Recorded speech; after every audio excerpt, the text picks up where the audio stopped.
Welcome back, everyone. It's Chapter 11. We're back for Week 10 NFL Pick'em. What up? That's weird. Lupo's not here today due to personal reasons, so me and Matt will be taking over Week 10's Pick'ems. What's up, Chapter 11?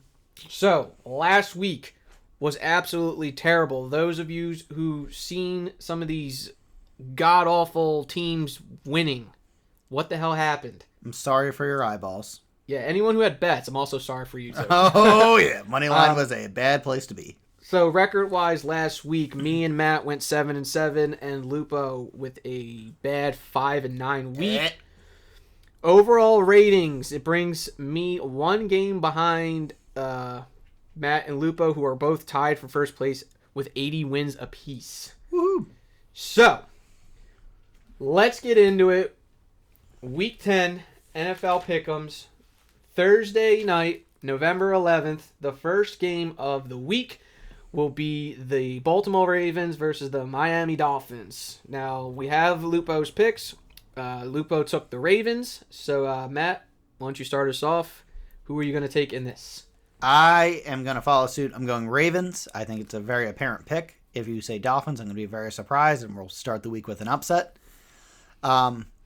Dolphins, we don't even know what's going on starting quarterback-wise. Tua sat out with a finger and a rib injury. They're trying to kind of nursing that. He was active, but just didn't play. Don't know if he'll be playing Week 10. The only bright side, really, to all of the Miami stuff was, well, they won, so that's a plus. And Mike Gesicki looks great out there with two one-handed crabs. Now that I'm done talking about all the positive things on the Dolphins, the Ravens are just going to outplay them completely. They look like a very strong team, coming in at 6-2 now. Squeaked one out against Minnesota, but I think they're just going to outplay the Dolphins. I'm taking the Ravens as well. Lamar Jackson, just quick note, he only has 13 overall touchdowns, passing touchdowns, and 7 interceptions. I feel like those numbers should be like higher on both ends. And believe it or not, he only has 2 rushing TDs. This past week, he was their leading rusher with 21 carries and 120 yards because just didn't score. But as a group, their rushing had 247 yards. So it's good to see, Le'Veon Bell, actually made an appearance and actually scored their, lone rushing touchdown. So I agree with the Ravens having a better overall team, and if they keep this nice balance offensive rushing and passing into this next game, they will win with ease. Sunday, November 14th, our 1 o'clock game starts off with the Falcons versus the Cowboys. Lupo took the Cowboys, and I'm going to go with the Cowboys as well. I don't see them getting shut down by the Falcons like they did against the Broncos. They literally just got shut down. Rushing, that monster duo between Elliott and Pollard. Yes, I know Elliott had an injury in his knee, and I'm sure that affected it a lot, but they only had 78 yards total between the two of them and adding in Dak Prescott. And just their key wide receivers, Amari Cooper and CeeDee Lamb, only 2 catches apiece. And neither of them broke over 40 yards. So that's a problem when you're not getting your key offensive players involved. However, on the defensive side, the only upside was Micah Parsons. Again, we talk about him every week. He had 2.5 sacks, and I believe he had 11 tackles. That's insane for a rookie. But I don't see the Falcons. They're like hit or miss, I guess, each week.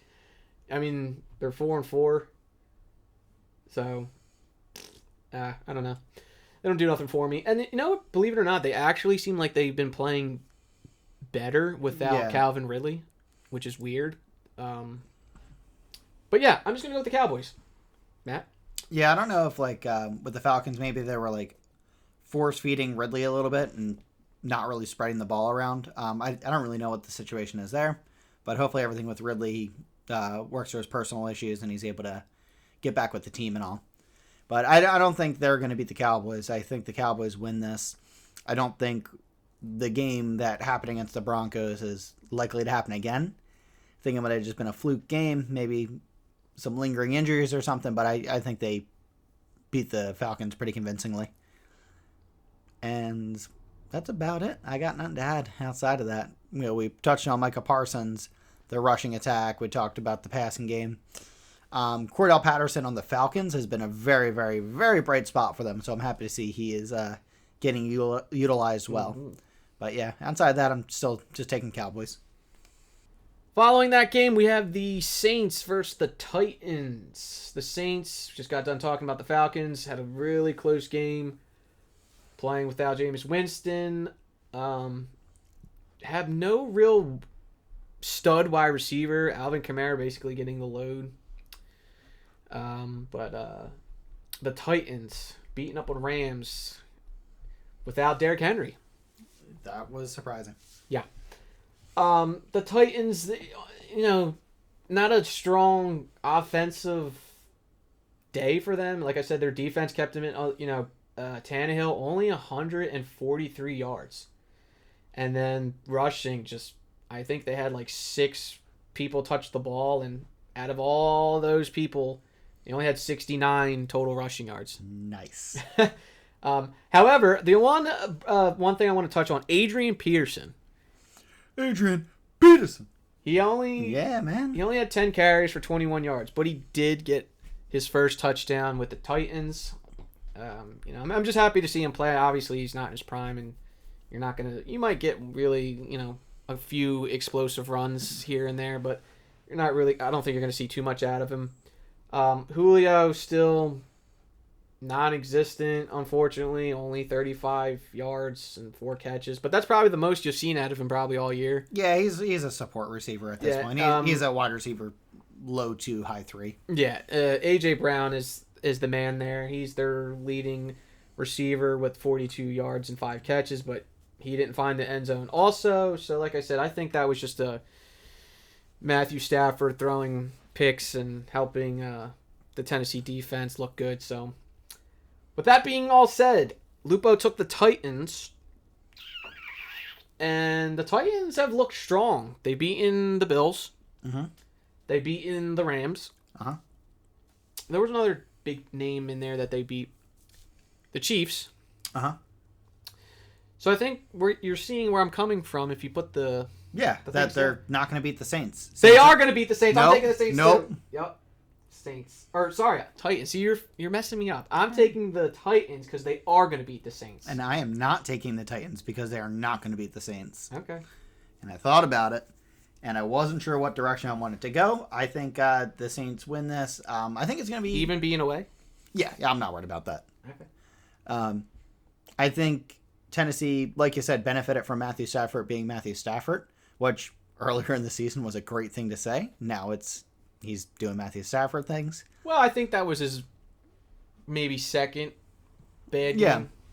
I saw something earlier. It was like you can take Matthew Stafford out of... you can trade Matthew Stafford off of the Lions, but you can't trade the Lions out of Matthew Stafford. But yeah, I'm going to go with the Saints. No real explosive offensive weapons that I'm really looking at. Kamara is always a threat, but he's been a little underutilized this year. Trevor Siemian, I think he's going to be able to get them get the ball around, move it a little bit better than he did against the Falcons here. And I just think the Saints defense is going to win them the game. I think they're going to be able to shut down the receiving core of Tennessee, and I'm not worried about the rushing attack with Derrick Henry not there. Fair enough.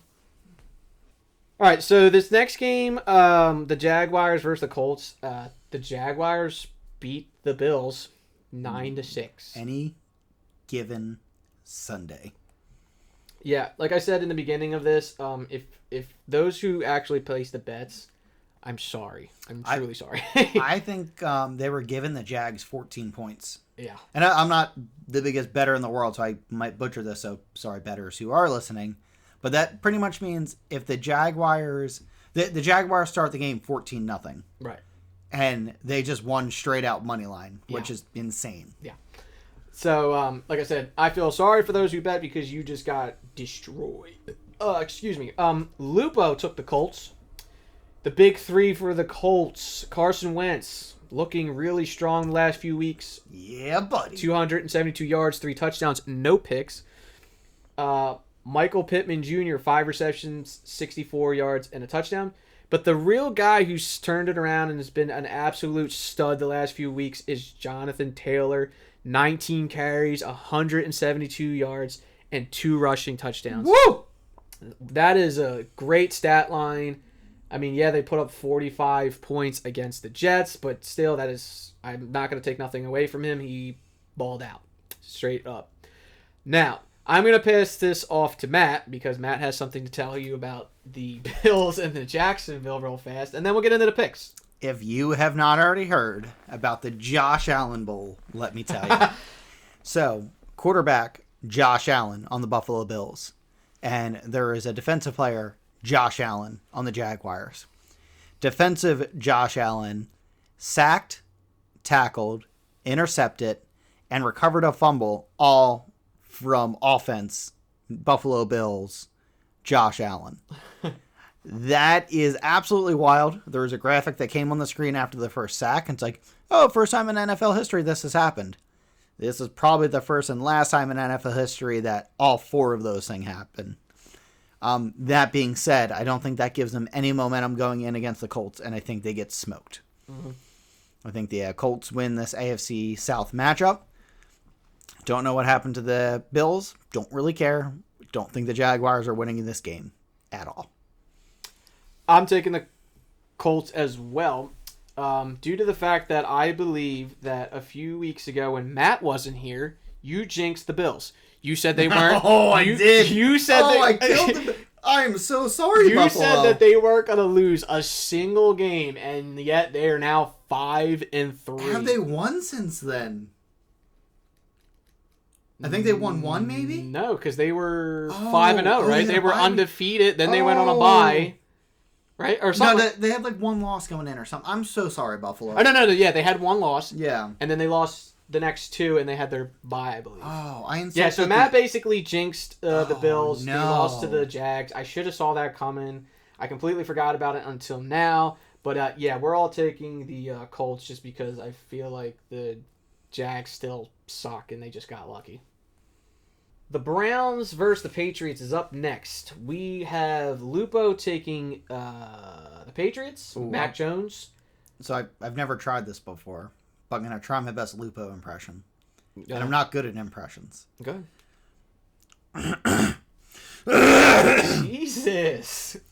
Well, he's got a really deep voice. He does. All right, guys. Yeah, I'm going to take the Patriots. You don't go against Belichick.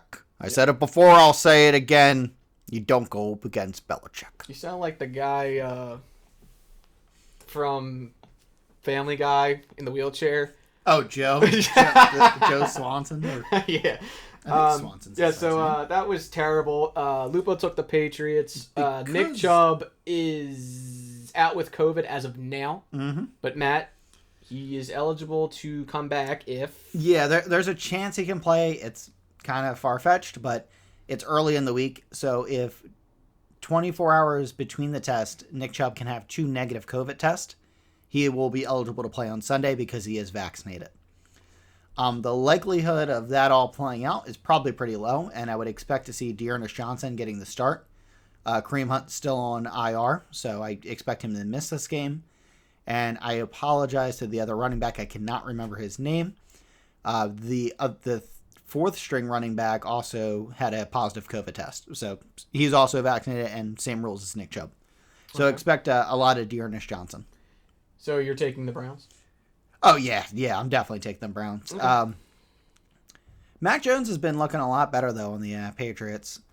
And they're kind of finding their groove a little bit, but I think just the Browns... I would doubt this game, but what Dearness Johnson did last time with the start, right. He just tore it up. And I think it's just...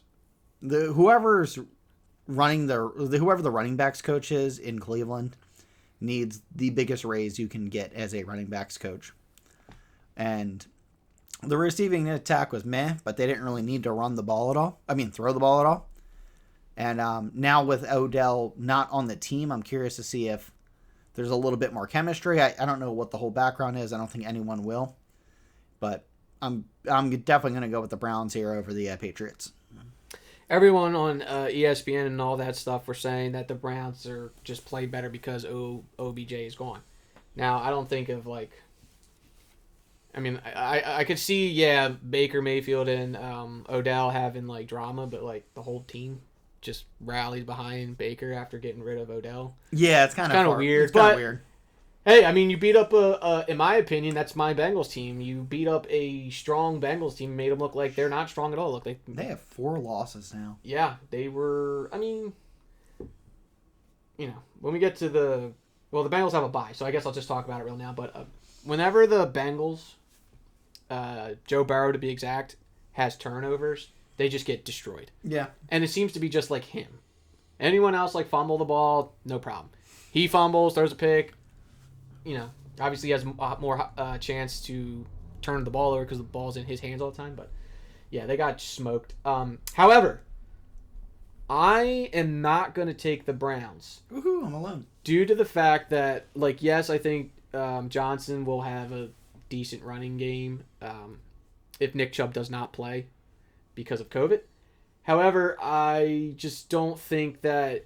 Like, if it was Nick Chubb in there, he rushed for 137 yards and 2 touchdowns. I don't see Johnson doing those numbers, which I think is why they're going to have a good rushing game, but they're not going to win. So I like Mac Jones better. And not to cut you off, his Thursday night game, though, Dearness Johnson, when he did fill in when Chubb and Hunt were out, he went off. He did, but I don't think that's going to happen against the Patriots. Especially with the Patriots, like, we do this every week, especially Lupo. He loves to touch on it. When the Patriots are home and Belichick is got the whole stadium behind him, it's very hard to win when the Patriots are home. And I kind of agree with that. I don't see the Browns, like I said, their receiving end of it. Like, no one had more than 3 catches. Only Jarvis Landry had 3 catches, but he had the least amount of yards. He only had 11.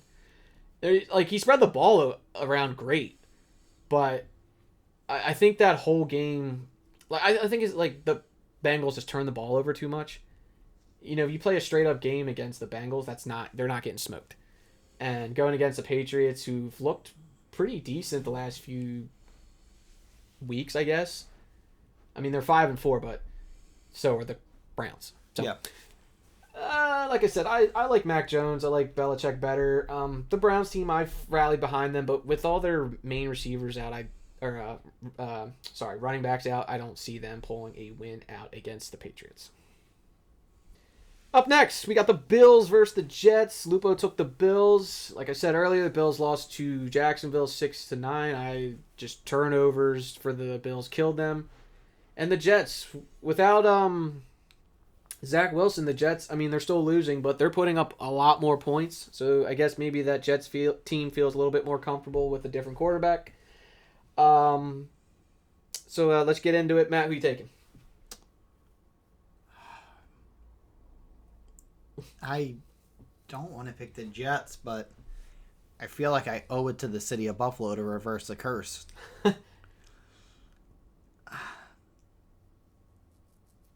I'm going to take the Jets. Really? Yeah. Upset of the week. And I still have the Bills as my Super Bowl pick. But 2 back-to-back bad weeks. I'm going to need to see a little bit more because they looked poor against the Dolphins. Looked poor against the Jaguars. And we'll see what happens against the Jets. They need to get it together, though. And Buffalo, I'm doing this for you. I'm maybe sacrificing a game. So we'll see what happens. Mark it down. Jets win. All right. Well, with that being said, I am concerned with the Bills, but I don't think they're going to lose again. I really hope not. But like I said, the Jets are putting up points, though. Even though they're still losing, they are putting up points. So I wouldn't count. I kind of agree with Matt. I don't think there's going to be a cakewalk, but I'm going to go with the Bills. Anyways, I really hope that they can figure out whatever the hell's going on with them and pull it together. So I'm taking the Bills. Okay, Lions coming off their bye versus the Steelers, who won Monday Night Football versus the Bears. Ben Roethlisberger looked good. 21 for 30, 205 yards, 2 touchdowns. You know who really stood out, though, was T.J. Watt. Mm-hmm. Yeah, he's playing unbelievable. Yes, he had 3 sacks that game, and he's now in second place for most sacks for the season. So, with that all being said, Lupo took the Steelers. I'm taking the Steelers because the Lions look absolutely horrible, and I'm starting to see more and more that the Lions are going to go winless this year. So, Matt, who are you going to take? I think the Lions continue their quest for the number 1 pick in the draft. I almost picked the Lions, but I just picked the Jets a game ago, so I can't do 2 upsets in a row without my head exploding. True. I think the Steelers end up winning it. Pat Freiermuth has looked great, the tight end for the Pittsburgh Steelers. And I don't really think the Lions are going to do much of anything, but maybe I'll eat my words come next week's recording. But Steelers win. All right, so this next one's going to be real short because both teams were on a bye last week. It was the Buccaneers versus Washington. Washington is obviously home. Lupo's taking the Bucs. I'm going to take the Bucs. And Matt, who are you going to take? Matt's going to take the Bucs. Everybody takes the Bucs. Bucs. Yeah, there's not too much to go off of there with both teams on a bye, so see you later. Yep. So, this game, the Panthers versus the Cardinals. Panthers look absolutely terrible. Sam Darnold, 3 interceptions, but I believe he is hurt and out. Christian McCaffrey was back, and he was literally the only thing the Panthers had going for them. He led in both rushing and receiving for that team, so nothing really to talk about with them. The Cardinals, on the other hand, Lupo took them. I'm taking the Cardinals. I really have nothing too much to say because I know Matt's going to talk about the Cardinals a little bit more. The only thing I want to bring up, and I know you've been waiting for this, Chandler Jones, finally, Chandler Jones has come back with another sack. Finally, I believe he was out for a few weeks, but he's been playing, and he has not recorded another sack since his 5 sacks in week 1. He finally got another one. So, Matt, take it away. Yeah, the Cardinals should have lost this game and should have looked bad, and they didn't. They stomped the 49ers. They were without quarterback 1, wide receiver 1, wide receiver 2, and running back 1.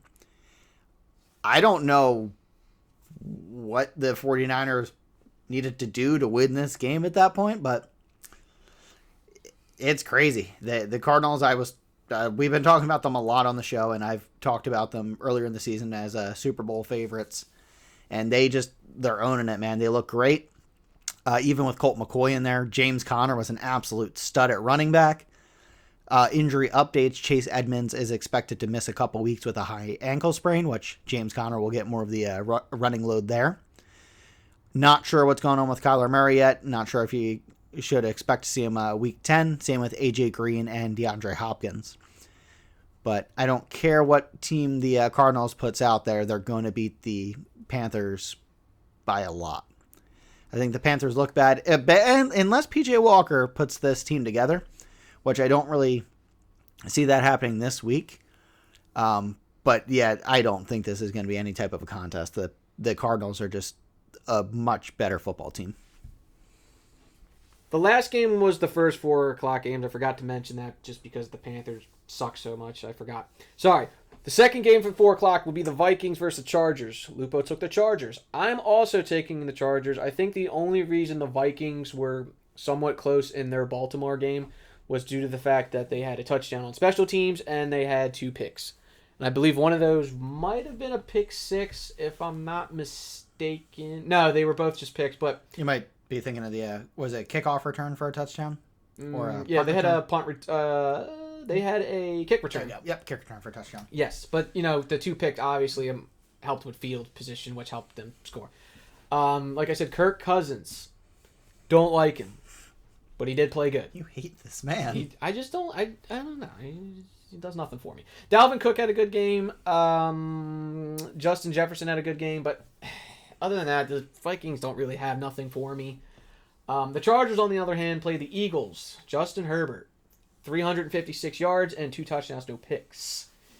That is going to carry over into this next game. I am taking the Chargers as well. I don't like the Vikings. I'm happy I didn't take them. I took Baltimore. It got a little close, and I was a little nervous, but Baltimore came through for me, and that trend is going to continue with the Vikings losing. So, Matt, who are you going to take in this game? I think the last time I took them, I said they were due for a win, and I feel the same way now. I'm taking the Minnesota Vikings. What? Yep. Taking the Vikings. I expect the game to be better than it looks like on paper. I'm a little concerned that the Chargers let the Eagles score 24 points. And I think Minnesota has a better offense with Justin Jefferson and Adam Thielen and all that. Dalvin Cook can be an X factor in the game as well. He rushed for 110 yards, no touchdown, but one could have happened at any point in time. So I'm going to go with the Vikings in this one, and I just think it's going to be a fun game to watch. A little bit of back and forth. Maybe even another overtime. Vikings seem to like the overtime games a lot. And lose. Yeah, they do that. Up next, Eagles, Broncos. Now, both teams, it's good, which is, let me start over. Both teams making this very difficult to select due to the fact that they've been playing better in, the last few weeks than what they were earlier this season. Eagles, running the ball, completely switched their offense. You went from pass heavy to run heavy, which I'm okay with. I like that a lot. You got to find balance, though. Yes, true. But also getting their personnel, I think, together is their biggest thing.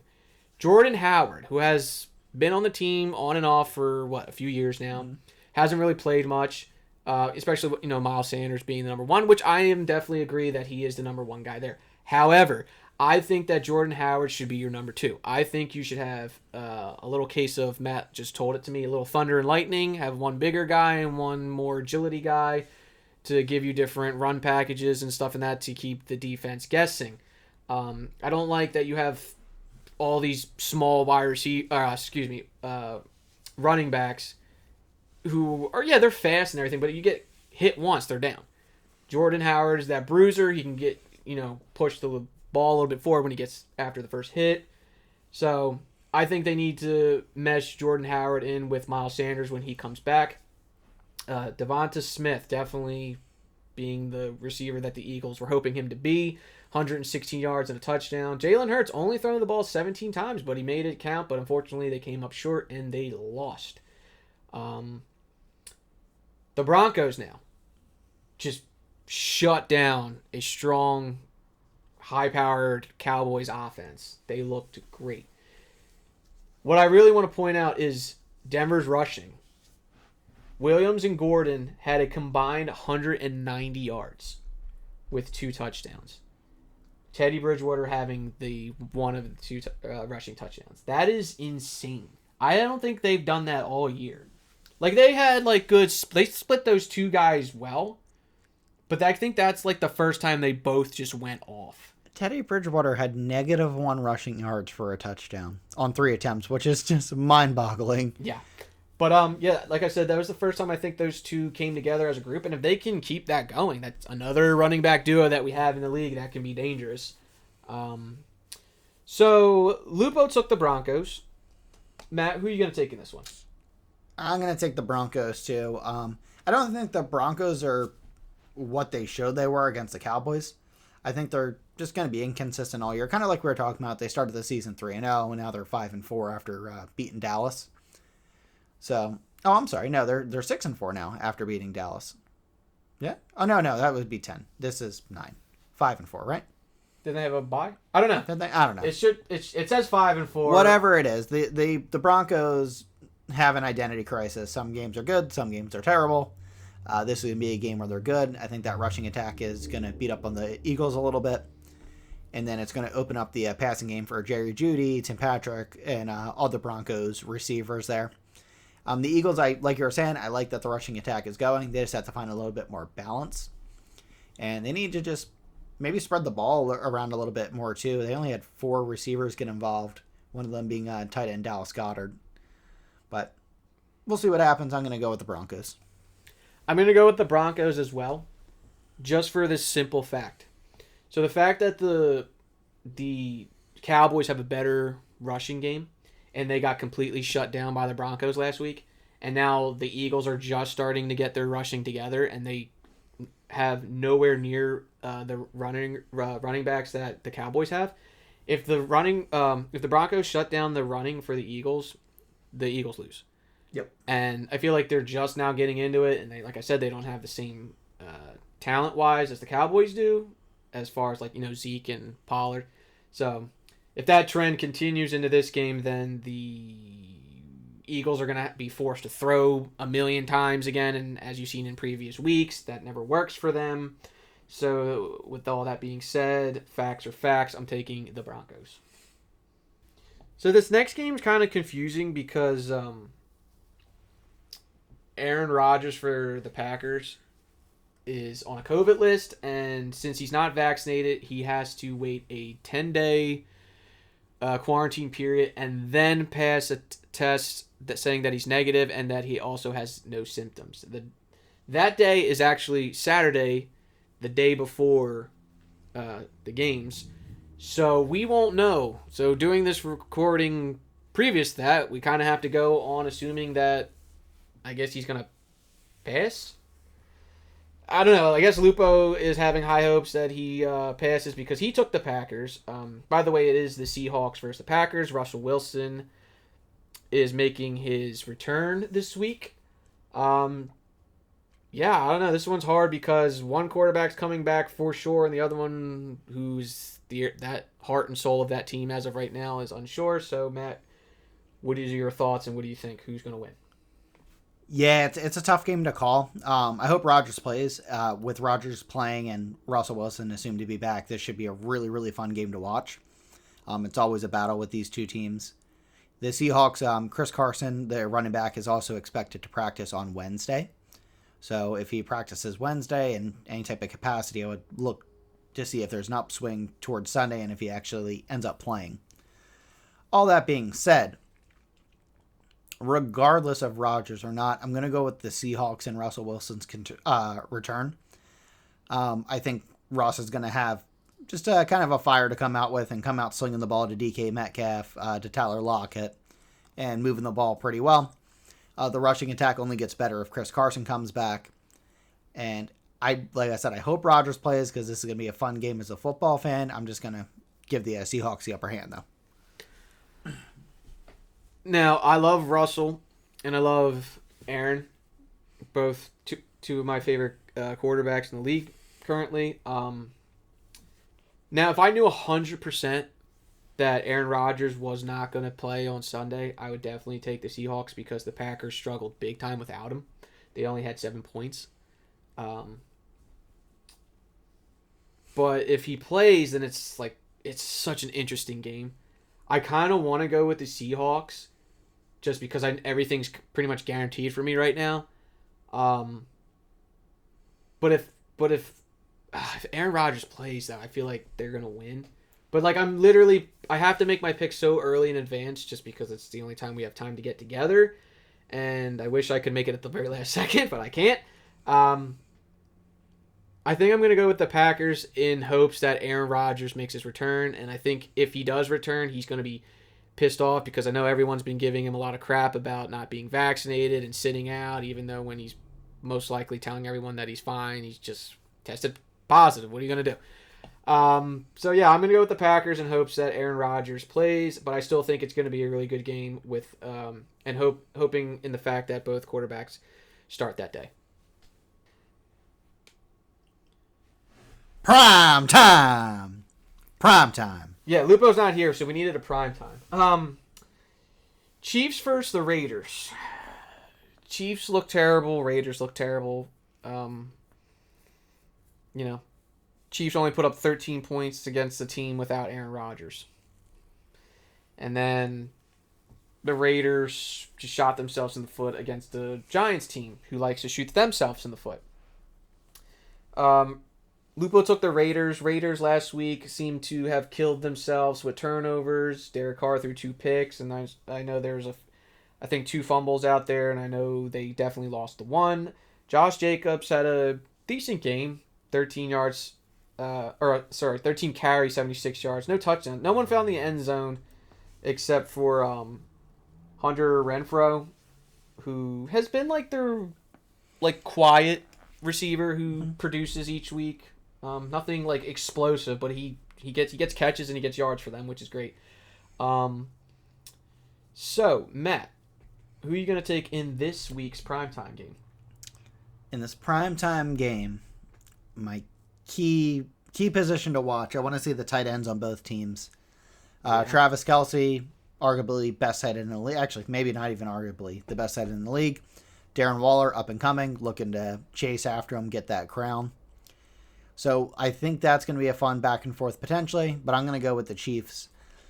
They've been really just hard to guess this year and kind of make predictions on. And with it being a divisional matchup, not sure which way it will end up swinging, but I think Andy Reid's just going to coach the team to a W here, and I think you'll see a lot of Tyreek Hill, who I think had a quiet game. Yeah, he had 4 receptions for 37 yards. Don't expect that to happen again. Expect, I'm going to say, a 100-yard game from Tyreek, and Travis Kelce to have a strong game as well. This game is also hard for me to decide due to the fact that if Patrick Mahomes was playing like he normally does, which I would maybe say like last year's Patrick Mahomes, I would easily pick the Chiefs. But he looks like just bad this year. I don't know why. Like he finally didn't throw an interception this past week. Been broken. But they only beat a Packers team without Aaron Rodgers. They only had 13 points. Like I get Rodgers not playing on defense, but like what is going on there? Tyreek Hill's quiet because Patrick Mahomes is not doing his thing. I don't know what's going on there. So like I kind of feel like if this was last year's Patrick Mahomes, I would definitely take the Chiefs. And then Derek Carr, like he's just being a little bit inconsistent, especially like the fact that you lost to the Giants. I think it's hard. But my gut feeling is telling me to take the Chiefs just because of, I don't know, I think just the Raiders losing to the Giants is what is just what's making me not want to pick them, just because like you should have won that game in my opinion, and the fact that you lost is just hurting. Like I don't know, it's kind of hard to explain, I guess, but I got to go with the Chiefs as well. Just I'm just going with my gut feeling at this point because I really just don't like either team this year right now at this point in time. Like 13 points from a explosive. You're looking at paper.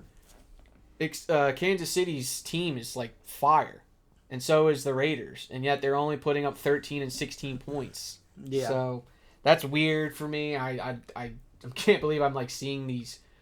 I mean, this whole season has been like just hit or miss weeks, and it's weird. I'm not used to it. I'm used to just seeing like the teams that are known to just be strong come out and ball out. The only team that I can actually say that's doing that this year is the Cardinals. But we're not talking about them, so I'm going to go with the Chiefs. And just, honestly, I would kind of almost call this a toilet game, prime time, almost. Yeah. It's got potential to go either way, I It's guess. a one flush. Yeah. It could end up being a amazing game. I don't know. But as of right now, when you're only putting up 13, I love seeing high-powered offensive games, not high-powered defensive games where they're just going back and forth, punt. So, I don't know. I hope I don't see that, but yeah, I'm just going to take the Chiefs. Monday Night Football, November 15th. The last game for the week will be the Rams versus the 49ers. Lupo took the Rams. The Rams beat themselves up. They lost with, their new addition to Von Miller. They got rid of Deshaun Jackson, and yet Matthew Stafford looked like the old Matthew Stafford from the Lions. And literally the one pick I don't know what he was doing. He was potentially going down for a safety, spun out of it, and just threw the ball up. I'm no quarterback. I don't know what I would have done in that situation, but he threw it right to the guy. And he was like on the 10-yard line. And he walked it in, I'm pretty sure. But that was nice of him. Yeah, pretty much the same thing that Carson Wentz did a few weeks we're not ago, talking about Carson Wentz. Cooper Kupp, though. Still 11 receptions, 95 yards, but he did not see the end zone. Oh. Now, the 49ers got beat up by a Cardinals team who Matt said earlier had basically didn't have any of their starters in. George Kittle came back, lit it up, 6 receptions, 101 yards with 1 touchdown. Deebo Samuel, probably the first or second quiet game he's had. I mean, he had 63 yards, but He only had 5 catches, and he did not score. So maybe George Kittle coming back throws him off and slows him down a little bit, maybe. I wonder if it changes the offense because Brandon Ayuk got involved, and Brandon Ayuk hasn't done anything all year. Or people, it's week 10, people finally deciding to adjust to Deebo Samuel, leaving other people open now. I don't know. I really hope that Matthew Stafford doesn't start playing like this because you can kiss the Rams season goodbye. But I don't see him doing that over and over again, so I'm going to go with the Rams as well. 49ers just look abysmal. I think they need a better quarterback, and maybe a nice set running back, because I think they got the receivers. I like Deebo Samuel, George Kittle. I just think they need a better quarterback and running back just to give that nice little triple threat action to actually start being more competitive. But I got to go with the Rams. They're just a better team in general, and the fact that they lost to the Titans without Derrick Henry, and I don't know, they just shot themselves in the foot. I think that's the only reason they lost. I think if you do this over and they don't turn the ball over like that, the Rams win every time. So I'm going with the Rams. I'm going Rams too. I agree with everything you said. I don't think what happened on Sunday Night Football last week is what you would expect to see from the Rams every week. I think it was just a rare occurrence. Nothing to be worried about. Rams end up beating up on a Niners team that started the season pretty strong and starting to trail off a little bit. I'm going to take the Rams. Okay. So that's it. That's our Week 10 NFL pick'ems. The bye teams this week will be the Bears, Bengals, Giants, and the Texans. I think my Bengals team definitely needs a bye week to get over getting manhandled by the Browns. I'm just happy I didn't have to talk about the Texans this week. I mean, you can. I'm good. I'm good. There you go. So that is it for this week. Stay tuned for our gameplay playthroughs, Back for Blood. Expect Call of Duty soon, Battlefield soon.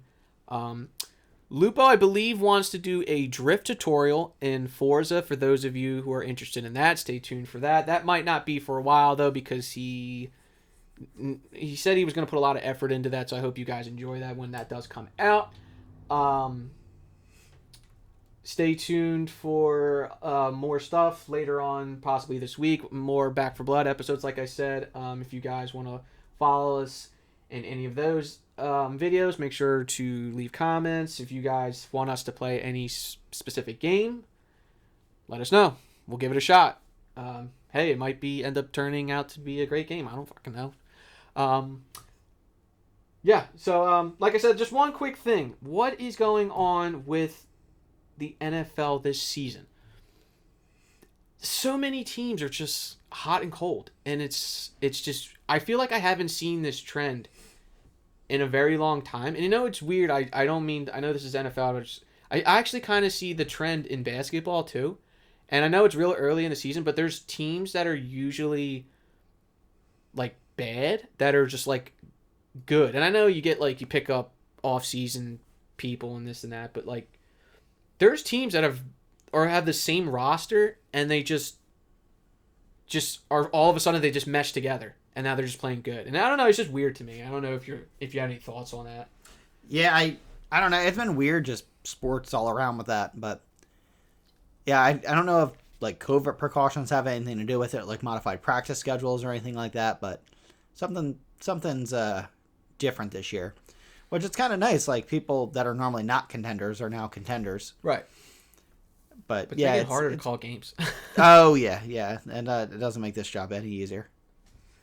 Well, I'm going to say that I'm going to start to agree with you in your Cardinals pick for going to the Super Bowl possibly this year. I have changed my mind. I don't know who they would go against at this time. I'm keeping the Bills just because I said it from the jump, even though I took the Jets this week. Matt cursed the Bills, and I'm just going to leave it at that. That is Week 10. Bills are cursed. They're not coming back. Kiss them goodbye. Cardinals versus anyone but the Bills. Okay, bye. Okay, bye!